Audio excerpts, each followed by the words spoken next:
ಇವತ್ತು ಬೆಂಗಳೂರು ನಗರ ಇಡೀ ಪ್ರಪಂಚದಲ್ಲಿ ವೇಗವಾಗಿ ಬೆಳೆಯುತ್ತಿರತಕ್ಕಂತಹ ನಗರವಾಗಿದ್ದು, ಇವತ್ತು ಬೆಂಗಳೂರಲ್ಲಿ ಸುಮಾರು 750 ಮಲ್ಟಿನ್ಯಾಷನಲ್ ಕಂಪನೀಸ್ ಕೂಡ ಇದೆ.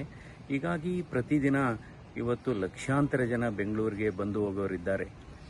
ಈಗ ಇರತಕ್ಕಂಥ ಏರ್ಪೋರ್ಟ್ ಏನಿದೆ ಅದಕ್ಕೆ ಏರ್ ಟ್ರಾಫಿಕ್ ಕಂಜೆಷನ್ ತುಂಬ ಆಗ್ತಾ ಇದೆ. ಇದರ ಹಿನ್ನೆಲೆಯಲ್ಲಿ ಇವತ್ತು ಬೆಂಗಳೂರು ನಗರಕ್ಕೆ ಎರಡನೆಯ ಏರ್ಪೋರ್ಟ್ನ ಅವಶ್ಯಕತೆ ಬಹಳ ಇದೆ.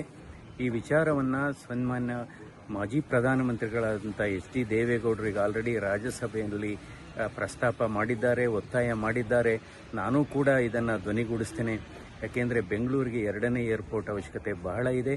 ಇದರ ವಿಚಾರವಾಗಿ ನಮ್ಮ ವಿಮಾನಯಾನ ಸಚಿವರಾದಂಥ ರಾಮ್ ಮೋಹನ್ ನಾಯ್ಡು ಅವರಿಗೆ ನಾನು ಮನವಿ ಮಾಡಿದ್ದೇನೆ. ಅವರು ಕೂಡ ಸಕಾರಾತ್ಮಕವಾಗಿ ಇದಕ್ಕೆ ಸ್ಪಂದಿಸಿದ್ದಾರೆ. ಎಲ್ಲರ ಆಶಯ ಕೂಡ ಅದೇ ಇದೆ, ಇವತ್ತು ಬೆಂಗಳೂರಿಗೆ ಎರಡನೇ ಏರ್ಪೋರ್ಟ್